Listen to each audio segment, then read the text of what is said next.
Hello ဒီနေ့မှာကိုယ့်ရဲ့တငယ်ချင်းမိတ်ဆွေအပေါင်းအသင်းတွေနဲ့သုံးလို့ရမယ့် idioms အချို့ကိုပြောပြပေးချင်ပါတယ် Are you ready? Let's commence. Number 1 Keep in touch. Keep in touch. Keep in touch ဆိုတာကြတော့အဆက်အသွယ်လုပ်တာကိုပြောချင်တာ For example, I always keep in touch with my friends through social media. ငါရဲ့တငယ်ချင်းတွေနဲ့ social media မှာငါအမြဲတမ်းအဆက်အသွယ်လုပ်တယ် Number 2 get on well. Get on well. Get on well ဆိုတာကြတော့တစုံတစ်ယောက်နဲ့တဲ့တာပေါင်းသင်းရတာအဆင်ပြေတာဆိုလို့ရှိရင်ဒီစကားလုံးလေးကိုသုံးလို့ရတယ် For example, I get on well with my coworkers. We always help each other.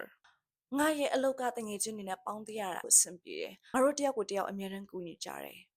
Number 3 see eye to eye. See eye to eye ဆိုတာကြတော့တစုံတစ်ယောက်နဲ့အမြင်တူတာသဘောတူတာကိုဆိုလို့ရှိရင်ဒီစကားလုံးလေးကိုသုံးလို့ရတယ်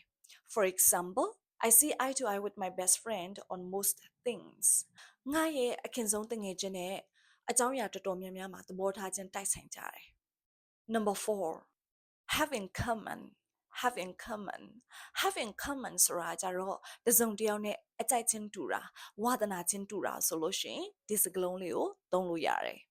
For example, we became friends quickly because we have a lot in common. ငါတို့တငယ်ချင်းဖြစ်သွားတာအရန်နဲ့မြန်တယ်ဘာဖြစ်လို့လဲဆိုတော့ငါတို့အကြိုက်ချင်းတူတာအများကြီးရှိနေလို့ကဲဒါဆိုလို့ရှိရင်ဒီစကားလုံးလေးကိုနောက်တစ်ခါစမ်းသုံးကြည့်ကြစို့ Bye bye catch you in my next video